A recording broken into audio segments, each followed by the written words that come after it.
ভালোবাসার মানুষ আমাদের জীবনে কখন আসবে তা অনিশ্চিত। সে হয়তো সামনেই থাকে, কিন্তু বুঝতে পারি না সঠিক সময়ে তার আগমন ঘটে। আজকের নিবেদন শ্রদ্ধেয় বিভূতিভূষণ বন্দ্যোপাধ্যায়ের লেখা গল্প রোম্যান্স।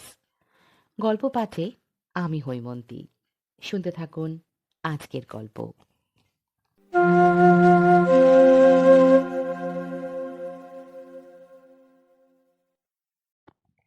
সমীরই প্রথমে কথাটা তুললে। তার মতে এই যে রোম্যান্স, প্রেম ওসব নভেলিয়ানা কেবল নভেলেই ঘটে। বাস্তব জীবনে ওদের অস্তিত্ব নেই। তাতে সুধীরও যোগ দিল বলে মনে হলো।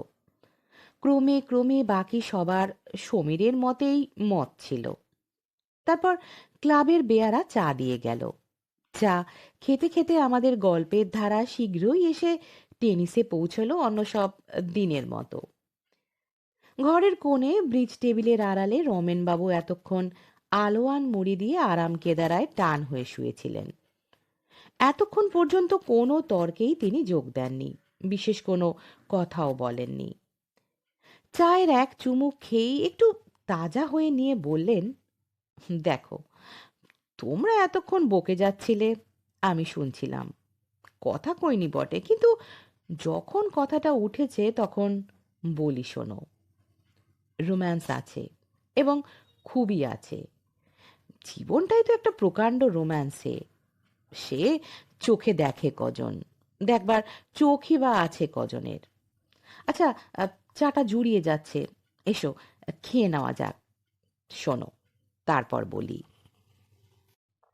রমেনবাবু আমাদের ক্লাবের নতুন মেম্বার। মাস চারেক হলো যোগ দিয়েছেন। তাকে একটু অদ্ভুত ধরনের লোক বলে আমাদের সকলেরই মনে হয়েছে। ব্রিজ, টেনিস, বিলিয়ার্ড, দাবা কোনো খেলাতেই কোনো দিনও তিনি যোগ দেননি। খুব বেশি মেশামেশি বা গল্প কখনো তাকে করতে দেখা যায় না। আপন মনে এসে বসেন, কাগজপত্র পড়েন, সন্ধ্যার আগেই উঠে চলে যান। কিন্তু লোকটার মধ্যে এমন একটা জিনিস আছে যাতে ক্লাবের সকলে তাকে পছন্দ করে। তিনি না এলে, কেন তিনি এলেন না সে সম্বন্ধে আলোচনা হয়।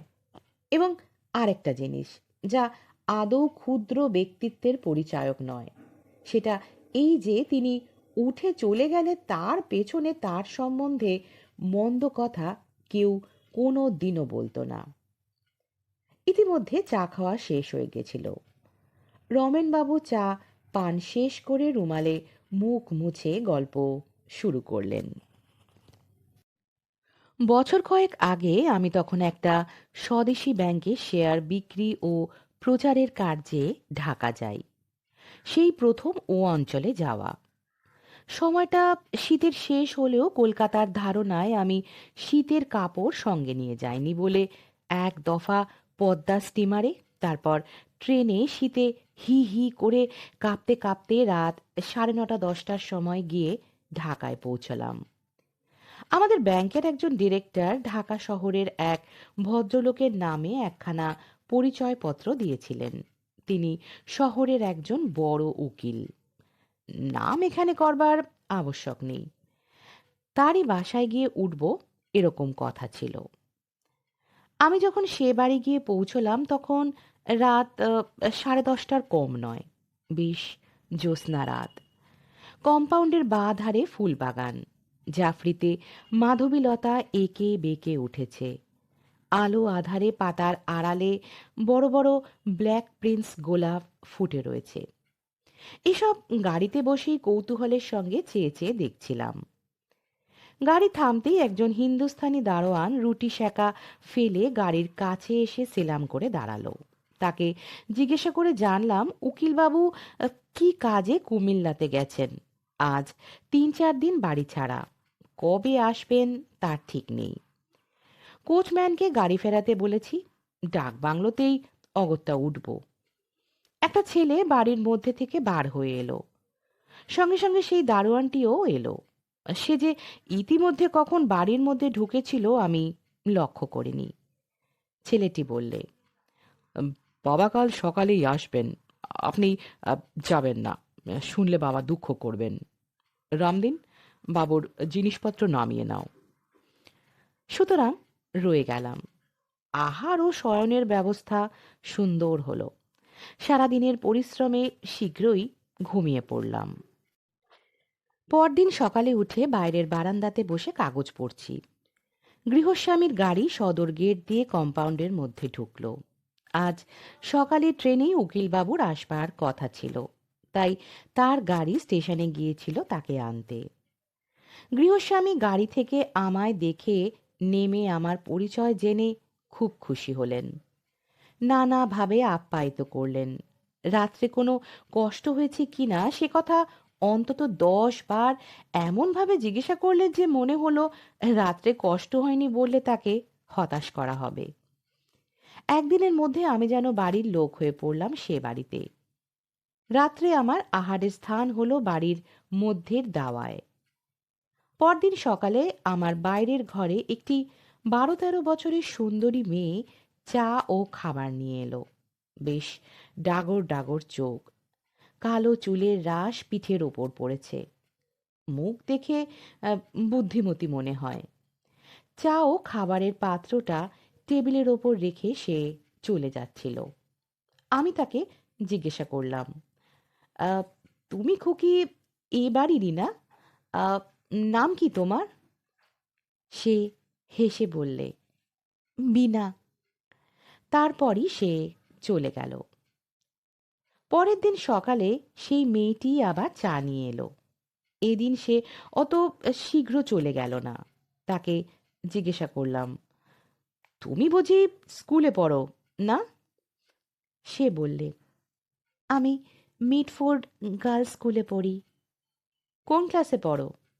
"এবার 4th ক্লাসে উঠেছি, এই জানুয়ারি মাসে।" "কি কি বই পড়ো?" কিছুক্ষণ ধরে আমাদের কথাবার্তার ধারা ওই পথ ধরেই বেয়ে চলল। বিকেলে সে আপনি আবার এলো। আমার ঘরের চেয়ারটার হাতলের ওপর বসলো। বলল, "আপনি বুঝি বই লেখেন? কি করে জানলে বলো দেখি?" "আপনার নাম দেখেছি, আমাদের বাড়িতে মাসিকপত্র আসে, তাতে আছে।" কই, কোন মাসিকপত্র আনো তো দেখি?" বিনা 2-3খানা মাসিকপত্র নিয়ে এলো। একটাতে আমার বিদেশি ব্যাংক ও আমাদের কর্তব্য বলে একটা অর্থনৈতিক প্রবন্ধ বার হয়েছিল বটে। সেইটা বিনা খানিকক্ষণ ধরে পড়ল।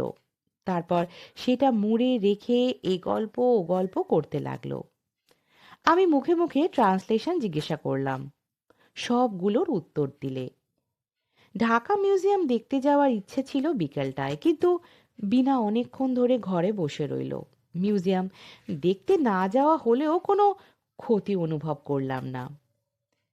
শেষ রাত্রে কি জন্য ঘুম ভেঙে গিয়েছিল। কানে গেল বাড়ির মধ্যে মেয়েলি গলায় কে চেঁচিয়ে ইউক্লিডের জিওমেট্রি পড়ছে। ভারী আশ্চর্য লাগলো। বিনা নিশ্চয়ই নয়, কারণ 4th ক্লাসে জিওমেট্রি ট্যানজেন্ট কোনো স্কুলেই পড়ানো হয় না। তাছাড়া সেটা বিনার গলাও নয়। ঘড়িতে দেখলাম রাত 4টে বেজেছে। মনে মনে ইউক্লিডের অপূর্ব প্রভাবকে ধন্যবাদ না জানিয়ে থাকতে পারলাম না। এই শীতের রাত্রে 4টের সময় কার জ্ঞান পিপাসা এত প্রবল হয়ে উঠেছে জানবার ভারী ইচ্ছা হলো। সকালে বিনা চা নিয়ে আসতেই জিজ্ঞাসা করলাম, "বিনা, শেষ রাত্রে কে জিওমেট্রি পড়ছিল বাড়ির মধ্যে? তুমি?"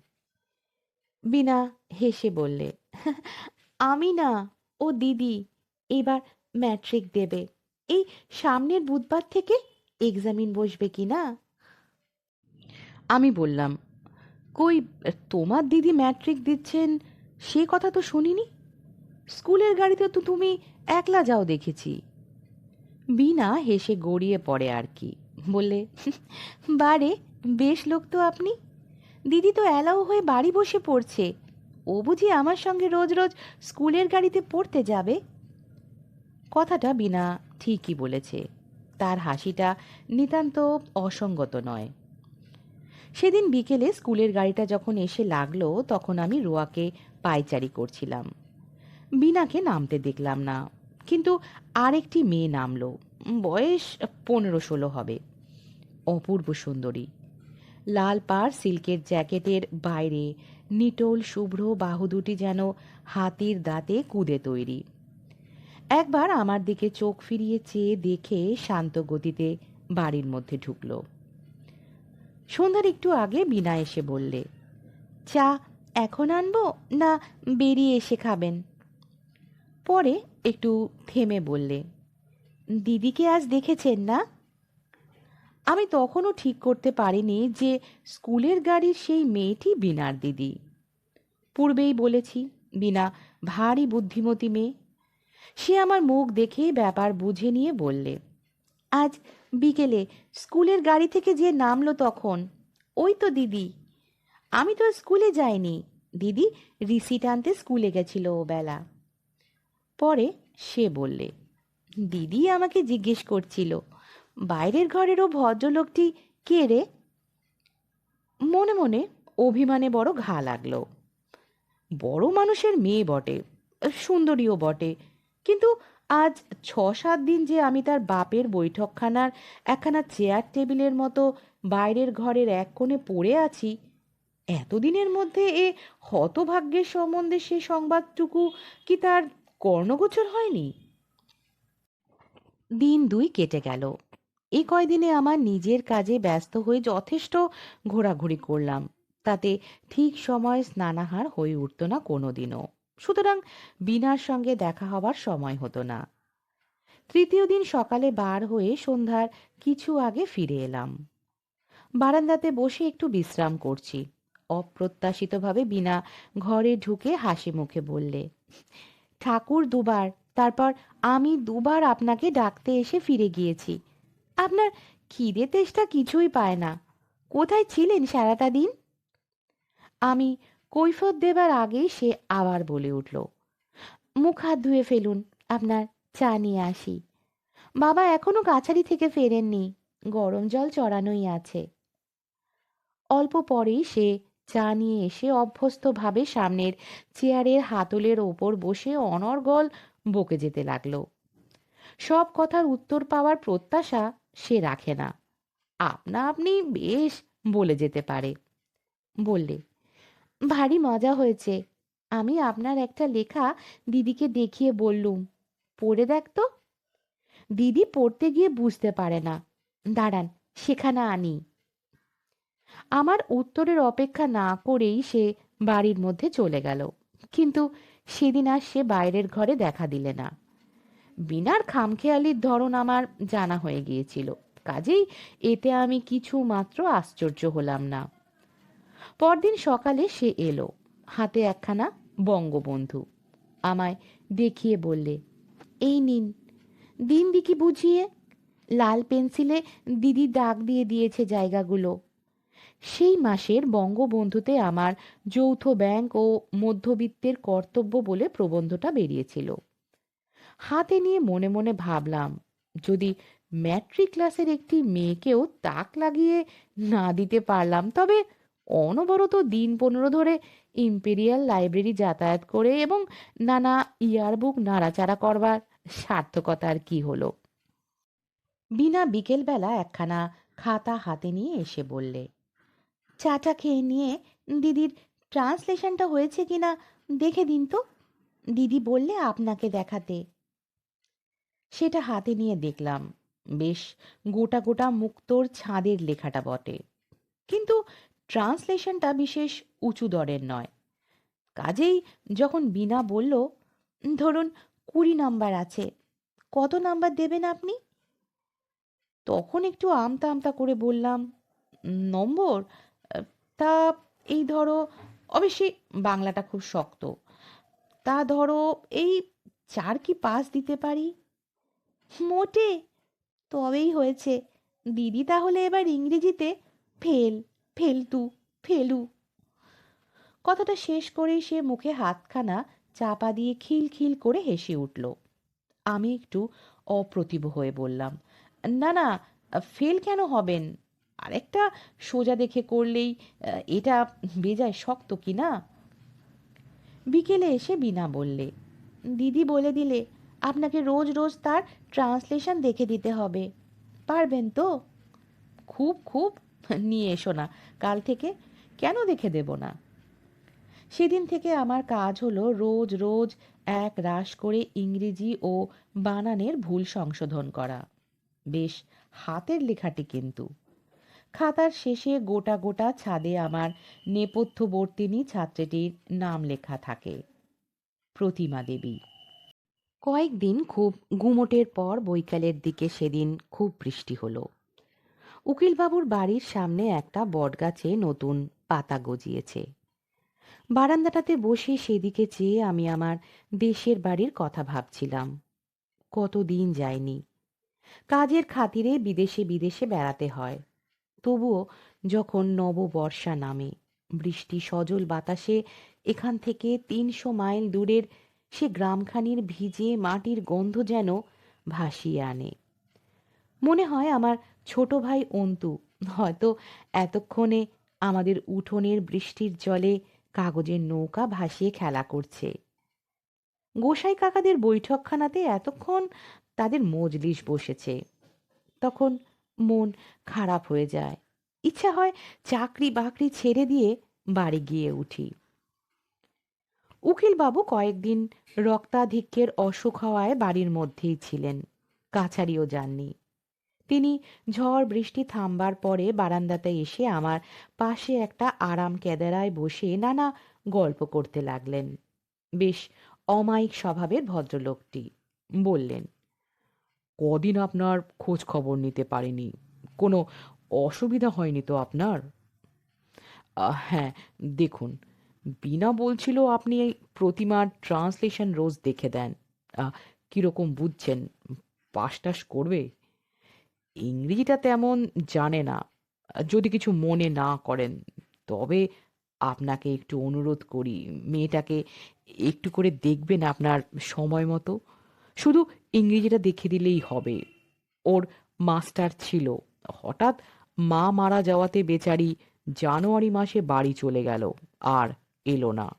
অবশ্যই যদি আপনার বলা বাহুল্য, আমাকে এ বিষয়ে রাজি করাতে তার যতটা বাক্য ব্যয় করার প্রয়োজন ছিল তিনি তার চেয়ে যেন একটু বেশিই করলেন। তারপর দিন দুই কেটে গেল। প্রতিমা রোজ বিকেলে নয় দুপুরে খাতা নিয়ে এসে বসে, সঙ্গে থাকে বিনা। কোনো কোনো দিন সেও থাকে না। ধরনটি ওর ভারী মিষ্টি, অথচ ওর মধ্যে এমন একটা স্বাভাবিক গাম্ভীর্য আছে যা অবাধ পরিচয়ের পথে একটা সহজ ব্যবধানের সৃষ্টি করে। সেদিন প্রতিমা এসে সামনের চেয়ারখানাতে বসল। ট্রান্সলেশন দেবার পরে সে মুখ নিচু করে হেসে বললে, এ আমি পারবো না, এটা বদলে দিন। আমি বললাম, এমন আর শক্ত কি, করে দেখো, সহজ আছে। সে পুনরায় ঠিক সেইভাবে হেসে বললে, না, আমি পারবো না, আপনি বদলে দিন। যে সুরে সে কথাটা বললে সেটি অতি শান্ত মৃদু হলেও মনে হলো এরপর আর তর্ক চলে না। বদলে দিলাম বটে, কিন্তু ভাবলাম মেয়েটি একটু একরোখা ধরনের।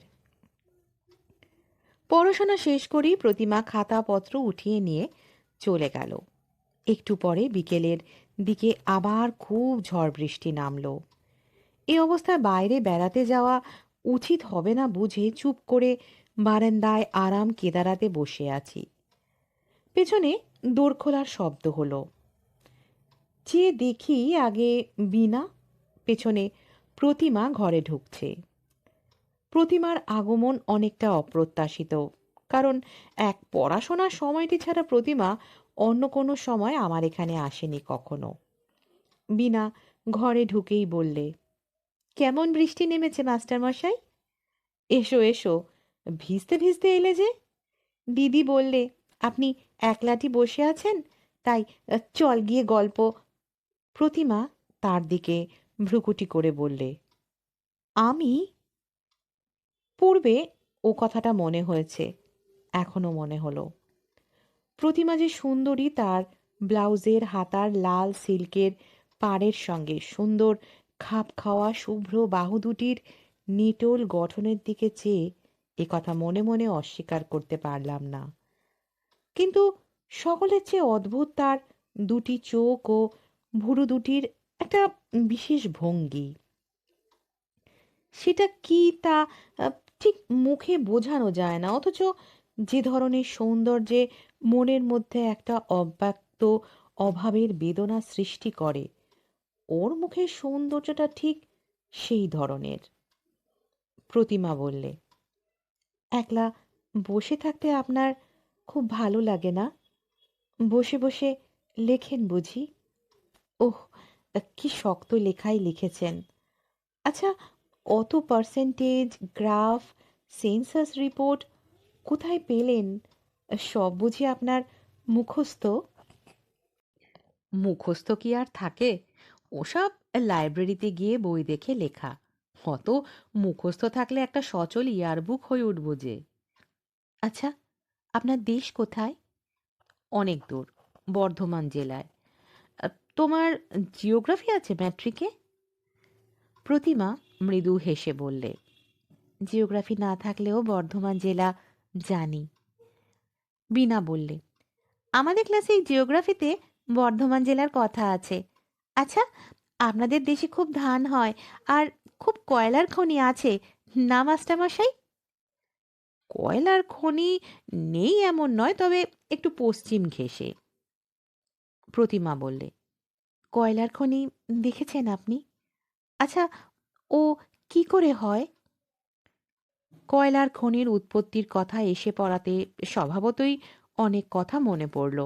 পৃথিবীর আদিম জন্ম কথা, নেবুলা, স্তর বিভাগ, বিভিন্ন যুগবিভাগ, সূর্য ও প্রাণীর জন্মের ইতিহাস, জীবাত্মা ও অধুনালুপ্ত অতিকায় জীব দিগের বিবরণ ইত্যাদি। একদিকে প্রতিমা সৌন্দর্য, অন্যদিকে এইসব মহিমাময় বৈজ্ঞানিক রোম্যান্স। যেন একদিকে শাশ্বতী নারীর কমনীয়তা, অন্যদিকে পুরুষের বিশাল প্রসারতা ও উদার কল্পনার প্রতীক। প্রতিমা খুব মন দিয়ে শুনছিল এবং মাঝে মাঝে এ প্রশ্ন ও প্রশ্ন জিজ্ঞাসা করছিল। শেষ হয়ে গেলে বললে, আমি এইসব কথা শুনিনি তো কোনোদিন। স্কুলে কেউ তো বলে না। ওরা চলে গেল। বাইরে গিয়েই প্রতিমা বিনার দিকে চেয়ে নিচু গলায় শাসনের সুরে বলেছে, সেটা কানে গেল। ওরকম মাস্টারমশাই মাস্টারমশাই বলছিলি কেন বিনা? ভারী খারাপ শোনাচ্ছিল কানে। উনি কি আমাদের মাইনে নিয়ে পড়ান? কয়েকদিন পর হঠাৎ আমি কলকাতায় ফেরবার জরুরি তার পেলাম অফিস থেকে। পরদিন সকালে বিছানাপত্র বাঁধা ছাতা চলছে। বিনা এসে বললে, আপনার আর যাওয়া হবে না। বেশ তো আপনি, ভরা অমাবস্যা মাথায় বুঝি বাড়ি থেকে বেরোতে আছে? দিদি বলে দিলে মাস্টার। এই, রমেনবাবুকে বারণ করে আয়, কাল যাবেন না। খুলুন বিছানা। ধরব? সেদিন অমাবস্যা কাটবার কথা ছিল না, সুতরাং বিছানাপত্র আবার খুলতে হলো। পরদিন সকালে এক কাণ্ড ঘটল। 10টার গাড়িতে আমি যাব, উকিলবাবুও আমার সঙ্গে যাবেন তার কি কাজে ফরিদপুরে। নারায়ণগঞ্জ থেকে এক স্টিমারেই আমরা যাব। সকালে দুজনে একসঙ্গে মাঝের বারান্দাতে খেতে বসেছি। হঠাৎ উকিলবাবু প্রতিমার ওপর রেগে উঠলেন। আজকের রান্নাবান্নার ভার তারই ওপর বুঝি উকিলবাবু দিয়েছিলেন। সে একটু বেলায় আরম্ভ করিয়েছে ঠাকুরকে দিয়ে। এই তুচ্ছ বিষয় নিয়ে, বিশেষ করে আমি সেখানে একজন বাইরের লোক, আমার সামনে মেয়েকে এমন রূঢ় ও অপ্রীতিকর কথাবার্তা বললেন, যাতে করে আমি অত্যন্ত সংকোচ বোধ করলাম। আমার দিকে চেয়ে চেয়ে তিনি বলতে লাগলেন, দেখলেন রমেনবাবু, আজকালকার মেয়েদের! আমি ওকে কাল রাত থেকে বলছি, সকালে আমরা যাব, সব যেন ঠিক থাকে। দেখছেন তো একবার কাণ্ডখানা। বলি, এটা কি ঝোল নাকি ছাই? হুঁ, এর নাম ঝোল? না, আমি সত্যি বলছি রমেনবাবু, আমি আজকালকার ওসব বিবি সাজা পছন্দ করি না একেবারেই। খুব হয়েছে পড়াশোনা, আর দরকার নেই, যথেষ্ট হয়েছে। আমার সামনে এসব কথা হওয়াতে হয়তো নেপথ্য পথবর্তিনী প্রতিমা লজ্জায় অপমানে ভেঙে পড়তে চাইছিল। কেননা আমি সম্পূর্ণ বাইরের লোক। তিরস্কারের পর সে আর আমাদের সামনে পরিবেশন করতে বেরোলো না। অত্যন্ত ভারী মন নিয়ে নিজের ঘরটিতে ফিরে এলাম। একটু পরেই বিনা চায়ের কাপে এক কাপ দুধ নিয়ে এসে বললে, দুধ মিছরি খেয়ে নিন। দুধ মিছরি কেন বলো দেখি? আমাদের বাড়িতে নিয়ম আছে, বাড়ি ছেড়ে কেউ কোথাও যাওয়ার সময় তাকে দুধ মিছরি খেতে দিতে হয়। ওপরের ঘরে বাবাকে দিয়ে এলাম। দিদি বলে দিলে রমেনবাবুকেও দিয়ায় বাইরের ঘরে। গত 3 দিন প্রতিমার সঙ্গে আমার দেখা হয়নি। আজ এইমাত্র এই যা খাওয়ার সময় দেখা হয়েছিল, তাও অতি অল্পক্ষণের জন্যে। যাবার সময়ও দেখা হলো না। শুধু বিনা বিছানাপত্র গাড়িতে ওঠাবার সময় কাছে কাছে ছিল। আমার মনে কয়েকদিন ধরে একটা সন্দেহ হয়েছিল। আমি জিজ্ঞাসা করলাম, আহ, বিনা, আচ্ছা, একটা কথা বলি, তোমার মাকে তো দেখতে পাইনি কোনোদিনও। তিনি, আমার মা 1 মাস হলো মামার বাড়ি গিয়েছেন ছোট মামার বিয়েতে। এই বুধবার আসবেন। আর দিদির মা নেই। দিদির ছেলেবেলাতেই। প্রতিমা তোমার আপন বোন না? বিনা ঘাড় নেড়ে হেসে বললে, বারে, একদিন আছেন তাও জানেন না বুঝি? আপনার মন থাকে কোথায়? একদিন তো আপনার সামনে এ কথা হয়ে গিয়েছে না? কর্বে পূর্বে এ কথা উত্থাপিত হয়েছিল, মনে না হলেও এতদিনের একটা খটকা আমার কাছে আজ পরিষ্কার হয়ে গেল। তাই বীণা ও প্রতিমার মুখের গড়নে এতখানি তফাত। কথাটা অনেকবার মনে হলেও ঠিক কিছু ধারণা করতে পারেনি এতদিন। অত্যন্ত অন্যমনস্কভাবে উকিলবাবুর সঙ্গে তার গাড়িতে উঠলাম। আজ কয়েকদিনের তো জানাশোনা, কিন্তু চলে যাওয়ার সময় মনে হতে লাগলো, প্রথমে এসে এই অপরিচিত লোহার গেটের মধ্যে যখন আমার ঠিকা গাড়ি ঢুকেছিল সেদিন, আজ অনেক দূর পিছিয়ে গিয়েছে। আজ এই বাড়ির প্রতিটি জিনিস, ওই পাতাবাহারের গাছটা, বাইরের উঠানের ওই পুরনো ইদারাটা, সব যেন হঠাৎ বড় প্রিয় হয়ে উঠেছে। যেন নীরহারা বিহঙ্গ নিঃসীম শূন্যে মুক্ত পক্ষে উড়তে উড়তে কোথায় নীরের সন্ধান পেয়েছিল, যে নীরে তার কোনো দাবি দেওয়া নেই, শুধু মনের মধ্যেকার একটা অনির্দিষ্ট নির্ভরতার ভাবে সেই মিথ্যা অধিকারের কথাটা স্মরণ করিয়ে দিত মাত্র। তাই আজ ছিঁড়ে যাওয়ার বাস্তবতার সঙ্গে দ্বন্দ্বে তার নিজের কাছে পরিস্ফুট হয়ে উঠেছে যে সে অধিকারের বার্তাটা কতটা অসঙ্গত ও ভিত্তিশূন্য। দেশে ফিরে অল্প কিছুদিন থাকবার পরেই কয়েক মাস এরকম কেটে গেল। পূজার পরে কার্তিক মাসের প্রথমে হঠাৎ অফিসের হুকুমে আবার ঢাকা যেতে হলো। এবার যখন গোয়ালন্দ থেকে স্টিমারে উঠলাম তখন আগেকার মতো ভিড় ছিল না। পদ্মাবক্ষ শান্ত স্থির, চরে চরে কাশের বন ঘন সবুজ, আকাশের রং তিসির ফুলের মতো নীল। নারায়ণগঞ্জ পর্যন্ত ভারী আরামে কাটল। ঢাকায় নেমে কিন্তু বিনাদের ওখানে না গিয়ে ডাক বাংলোয় উঠলাম। নানা কারণে এবার বিনাদের বাড়ি উঠতে পারা গেল না। বারবার অনাহুতভাবে তাদের ওখানে গিয়ে উঠলে তারাই বা কি মনে করবে। হয়তো এবার আমার সেখানে যাওয়াটা তারা পছন্দ নাও করতে পারে। তার চেয়ে বরং নিজের কাজকর্ম সেরে এমনি একদিন তাদের বাড়িতে গিয়ে সকলের সঙ্গে দেখাশোনা করে আসা যাবে ক্ষণ। আবার জ্যোৎস্নাপক্ষ ঘুরে এলো। ডাক বাংলোর কম্পাউন্ডের হাসনা ঝোপের মিঠা মৃদু সৌরভ ভরা ঝিরঝিরে বাতাসে বারান্দায় রেলিংয়ে ভর দিয়ে দাঁড়িয়ে দাঁড়িয়ে কত কথাই মনে ওঠে। একবার মনে হচ্ছিল এই অপরিচিত ঢাকা শহরটিতে এমন কেউ আমার আপনার জন আছে যে যদি সে জানে আমি ঢাকাতে এসেছি এবং লক্ষ্মী ছাড়ার মতো ডাকবাংলোয় উঠে ডালিওয়ালা বাবুর্চির শিরাবহুল হস্তে ডাল ভাত ও শুরুয়া আহার করছি, তো মনে মনে ভারী দুঃখিত হবে। কারণ আমি জানি আমার আহারের কিছুমাত্র অনিয়ম হলে তার সহ্য হয় না। নানা অনুযোগে ঠিক সময়ে খেতে বাধ্য করেছে। কিসে আমার স্বাচ্ছন্দ্য বাড়ে তার জন্য অলক্ষ্যে কত চেষ্টা ছিল তার। একবার মনে হচ্ছিল এসব চিন্তার সার্থকতা কি? অতিথির প্রতি সৌজন্যকে অন্য কিছু বলে মনে করবার অধিকারী বা আমায় কে দিয়েছে? দিন 15 ঢাকায় কেটে গেলেও বিনাদের বাড়ির রাস্তা পর্যন্ত মারালাম না ইচ্ছা করেই। কিন্তু শেষ পর্যন্ত শুধু ভারত মাতা ব্যাংকের শেয়ার বিক্রি এবং কালু ঝমঝম তোপের পুরাতত্ত্ব আলোচনা করে সময় কাটানো অসম্ভব ও একঘেয়ে হয়ে উঠল। একদিন বিকেলের দিকে ওদের বাড়িতে ছড়ি হাতে নিশ্চিন্ত মনে বেড়াতে গেলাম, যেন এই পথ দিয়েই কাজের খাতিরে যেতে যেতে একবার দেখতে আসা গেল কে কেমন আছে। গেটের মধ্যে ঢুকে চোখে পড়ল বাড়ির ওপরের ঘরের সব জানালা বন্ধ। উকিলবাবুর অফিস ঘরের সামনে রামধনিয়া বেয়ারাও টুলের ওপর বসে নেই। বাইরে কোথাও একটা। কি করা যায় বা কাকে ডাকবো ভাবছি। এমন সময় উকিলবাবুর পুরনো খানসামা ছকু বাজার থেকে কি কিনে নিয়ে গেট দিয়ে বাড়ি ঢুকেই আমাকে দেখে থমকে দাঁড়িয়ে গেল। বাবু আপনি? হ্যাঁ, এখান দিয়েই যাচ্ছিলাম, তাই বাবু কোথায়? আপনি শোনেননি?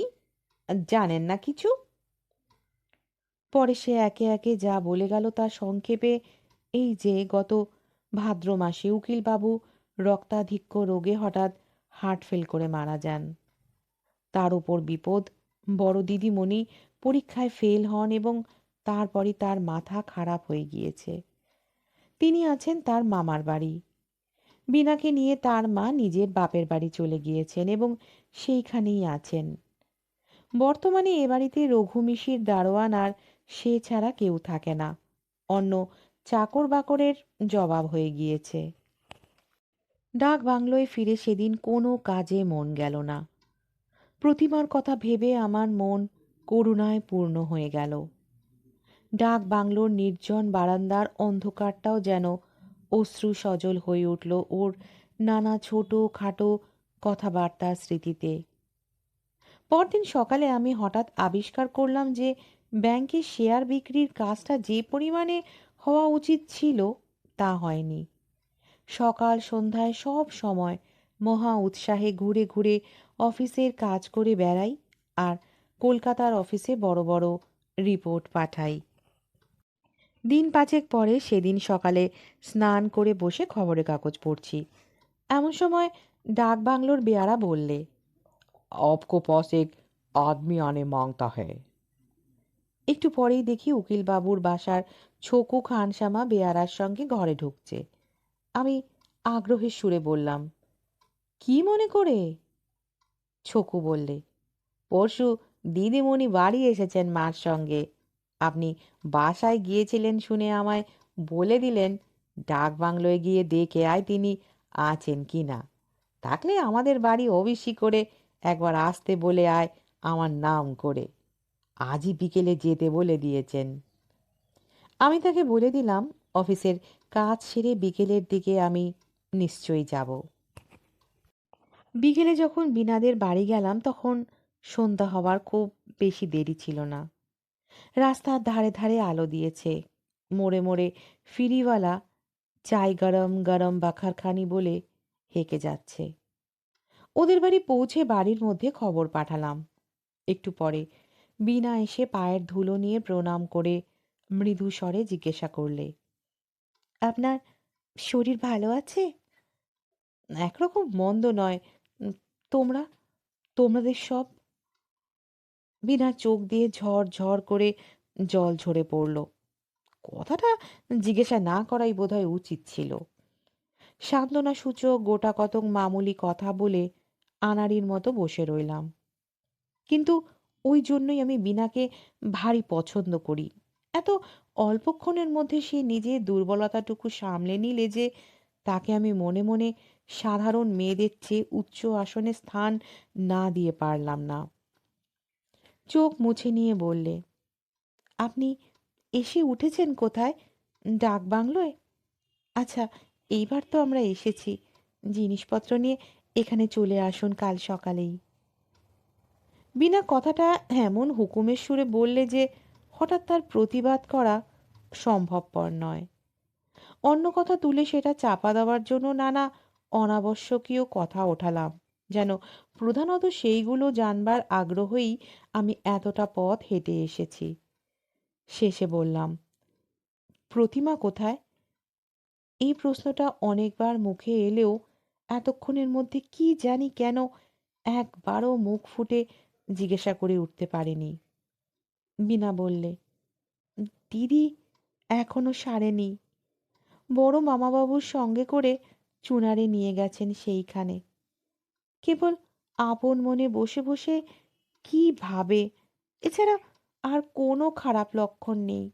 কিন্তু খায় না, দায় না, শুতেও চায় না, বেড়াতে যেতেও চায় না। কেবল রাত দিন বসে বসে কি ভাবছে, ওই তার রোগ। পরীক্ষায় পাশ না করেই বোধহয় এমন হয়ে। বিনা বললে, শুধু পরীক্ষায় পাশ নয়, সে অনেক কথা আপনাকে বলতে। আর কি, আপনি ঘরের লোক। দিদি পরীক্ষা দেওয়ার পর বাবা তার এক সম্বন্ধ ঠিক করলেন। চাটগাঁয়ের উকিল, হাতে পয়সা আছে, কিন্তু তেজ পক্ষের বর, বয়স 40-এরও ওপর। দিদি সব শুনেছিল কিন্তু কিছু বলেনি। মা কত বোঝালেন, কিন্তু বাবার ইদানিং কেমন হয়েছিল জানি নে। দিদিকে একেবারে যেন বিষ নজরে দেখতেন। দিদি শেষে রাগে পড়ে খবরের কাগজ দেখে কোথাকার স্কুল মাস্টারির দরখাস্ত করে, চাকরিও পায়, কিন্তু বাবার হাতে তাদের চিঠি এসে পড়ে। তারপর সে কি অপমান আর কি কাণ্ড! তারপরে পরীক্ষায় ফেল হলো, সে আবারও এক কাণ্ড। বাবা হঠাৎ মারা না গেলে এ বিয়ে ঠিক হতো। এইসব গোলমালে দিদি যেন কেমন হয়ে গেল। চিরকাল সে ভারী অভিমানী। দিদির কোনো দোষ ছিল না। সে যে মাস্টারির দরখাস্ত করেছিল, সে শুধু অপমানের জ্বালায় জ্বলে আর থাকতে না পেরে। তারপর বিনা আমায় বসতে বলে তাড়াতাড়ি বাড়ির মধ্যে চলে গেল এবং কিছুক্ষণ পরে পুরনো দিনের মতো নিজের হাতে চা ও ঝিয়ের হাতে জলখাবারের রেকাবি আর জলের গ্লাস নিয়ে ঘরের টেবিলে রেখে বললে, আসুন দিকি, খেয়ে দেখুন তো চাটা। হুম, তবে কি আর আপনার ডাক বাংলোর বাবুর্চির মতো হয়েছে? বিনা আগের চেয়েও সুশ্রী ও মাথায় বড় হয়ে উঠেছে, তবে ওর ধরনগুলো ঠিক একই আছে, একটুও বদলায়নি। বেশ লাগে ওকে। উঠবার সময় বিনা বললে, আপনি কাল সকালেই আসবেন তো? আমি মাকে বলেছি। আপনি না এলে ভারী রাগ করব কিন্তু, বলে দিচ্ছি। কাল রঘু মিশিরকে সকালে ডাক বাংলোয় পাঠিয়ে দেব। আমি তাকে বুঝিয়ে বললাম, এবারকার অফিসের কাজ শেষ হয়ে এসেছে, বেশি দিন আর ঢাকায় থাকতে হবে না। অল্প দিনের মধ্যেই কলকাতায় যেতে হবে, বরং এরপরে যখন আসবো ইত্যাদি। বিনা কিন্তু কিছুতেই শুনলে না। তার মনেও বেশি কষ্ট দিতে পারলাম না। রাজি হয়ে বললাম, আচ্ছা তাই হবে, তবে একটু দেরি হয়ে যাবে হয়তো, এই বেলা 9টার মধ্যেই আসবো। বিনা খুব খুশি হয়ে বললে, আপনার সেই ঘরটাতেই থাকবেন। সকালেই 8টার আগে আমি রঘু মিশিরকে পাঠাবো। চলে আসবার সময় আবার ডেকে বললে, সকালে চা খেয়ে আসবেন না যেন, এখানে এসে খাবেন। ডাক বাংলোয় ফেরবার পথে সেদিন একটা সত্য আমার কাছে বেশ পরিস্ফুট হয়ে উঠল।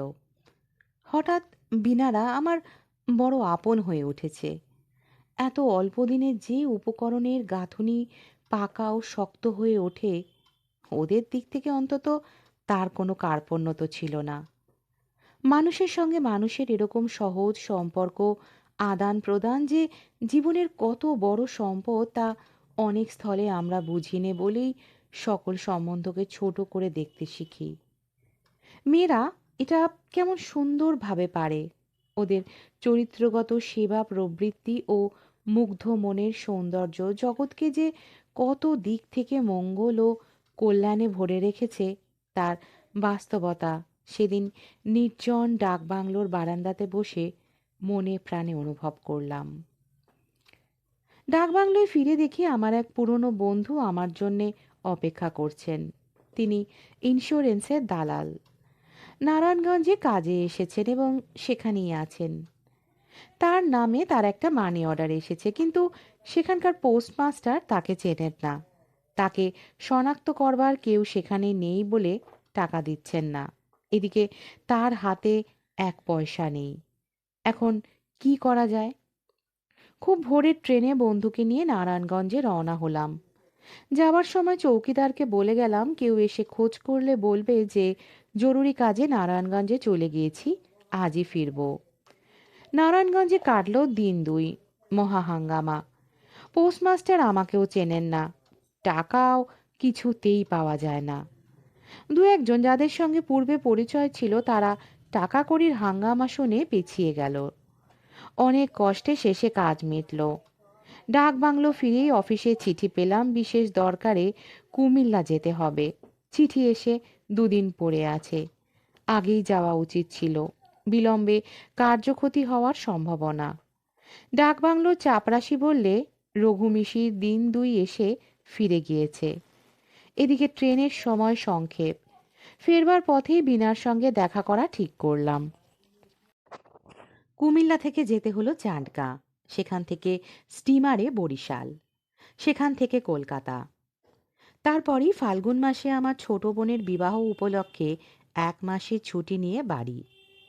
ছোট বোনের বিবাহ শেষ হয়ে যাওয়ার অল্পদিন পরই মা পড়লেন অসুখে এবং মাসখানেক ভোগবার পর চৈত্র মাসের মাঝামাঝি সেরে উঠলেন।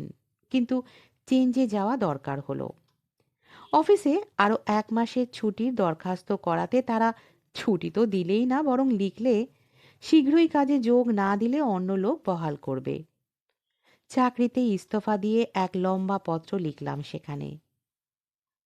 তাই এতদিন পর ভেবে দেখি জীবনের গতি অপূর্ব, অদ্ভুত। এর চেয়ে বড় রোম্যান্সের সন্ধান কেউ দিতে পারে না।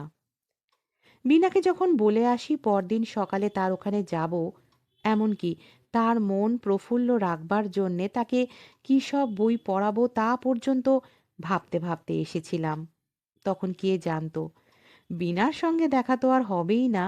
আমার ঢাকা যাওয়ার পথই একেবারে বন্ধ হয়ে যাবে। তারপর কয়েক বছর কেটে গেল। আইন পাশ করে আলিপুর কোর্টে বেরোতে আরম্ভ করলাম। ভবঘুরের জীবন ক্রমে পেছনে পড়ে গেল। মাত্র নির্জন অবসর মুহূর্তে, বার লাইব্রেরি কক্ষের মক্কেলহীন দুপুরবেলায় মাঝে মাঝে সেসব দিনের নানা কথা মনে পড়ে। তখন যেন স্বপ্নের মতো ঠেকে। বিবাহের অনুরোধে বাড়িতে তিষ্ঠনদায়। জ্যাঠামশাই ভবানীপুরের কোথায় বিবাহের সম্বন্ধ ঠিক করে পাত্রী দেখে এসে খুব প্রশংসা করলেন। জ্যাঠাইমার অনুরোধে তাদের বাসা থেকে রওনা হয়ে বন্ধু বান্ধব সঙ্গে নিয়ে একদিন মেয়ে দেখতে গেলাম। বেলতলা রোডে একতলা ছোট বাড়ি, বাড়ির সামনে ছোট্ট একটু কম্পাউন্ড, গেটের ওপরকার লোহার জালতিতে থোকা থোকা মাধবীলতা গুচ্ছ। আমরা গিয়ে বৈঠকখানায় বসবার অল্পক্ষণ পরেই মেয়েকে আনা হলো। তার মুখের দিকে চেয়েই আমি চমকে উঠলাম। বিস্ময়ে আমার মুখ দিয়ে কোনো কথা বার হলো না। বীণা? কিন্তু এ কোন বীণা? 4 বছর আগের সে চঞ্চলা বালিকা নয়, অনিন্দ্য সুন্দরী সংযতা তরুণী। মেয়ের মামা পরিচয় দিলেন মেয়েটির। বেথুনে ফার্স্ট ইয়ারে পড়ে, ম্যাট্রিক ফার্স্ট ডিভিশনে পাশ করেছে, পড়াশোনায় বেশ ভালো। বাপ ঢাকার উকিল ছিলেন, মারা গিয়েছেন। বিনা চোখ নিচু করেছিল, আমার দিকে চায়নি। সে বোধহয় জানেও না যে আমি পাত্র। বাড়ির বার হয়ে এসে বন্ধুরা আমাকে ভাগ্যবান বললেন। ওরকম পাত্রী অদৃষ্টে জোটা ইত্যাদি। কাউকে কোনো কথা বললাম না। শুভদৃষ্টির সময় কাপড়ে ঢাকা দিয়ে দেওয়া হলো না। এমনি দুজনে দুজনের দিকে চেয়ে দেখলাম। বিনার মুখের অবস্থা ফটোগ্রাফ নেবার যোগ্য হয়েছিল। অনেক রাত্রে বাসরে সে শাসনের সুরে বললে, আপনি তো আচ্ছা, তলে তলে বুঝি এইসব কুমতলব ছিল? আমি উত্তর দিলাম, আমি বুঝি জানি, মেয়ে দেখবার দিন তো আমি জানলাম। আগে জানতে পারলে তুমি বোধহয় এতে রাজি হতে না, না? বিনা রাগে ঘাড় দুলিয়ে মুখ অন্যদিকে ফিরিয়ে নিলে। আমার দিকে না চেয়েই বললে, কোথায় ছিলেন এতদিন নিরুদ্দেশ হয়ে? আর এলেন না কেন সেবার? সংক্ষেপে কৈফিয়ত দেবার পর আগ্রহের সুরে জিজ্ঞাসা করলাম, প্রতিমাকে দেখছি না যে, আহ, সে কি এখানে আসেনি আজ? এবার বিনা আমার মুখের দিকে চাইলে, চেয়ে চুপ করে রইল। তারপর সংযত সুরে বললে, জানেন না, দিদি নেই। সেবারই মাঘ মাসে মারা যায়। মাথা তার ভালো হয়নি। আপনার নাম বড় করতো আমার কাছে, কতদিন বলেছে।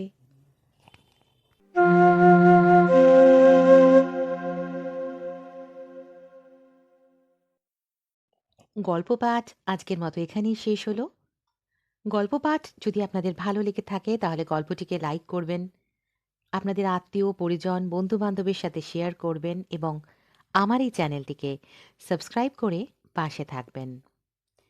গল্প পাঠ আপনাদের কেমন লাগছে কমেন্ট বক্সে অবশ্যই জানাবেন। আপনাদের মতামত আমাকে আমার কাজে উৎসাহিত করে। আবার ফিরে আসবো নতুন গল্পের সাথে। ভালো থাকবেন, সুস্থ থাকবেন।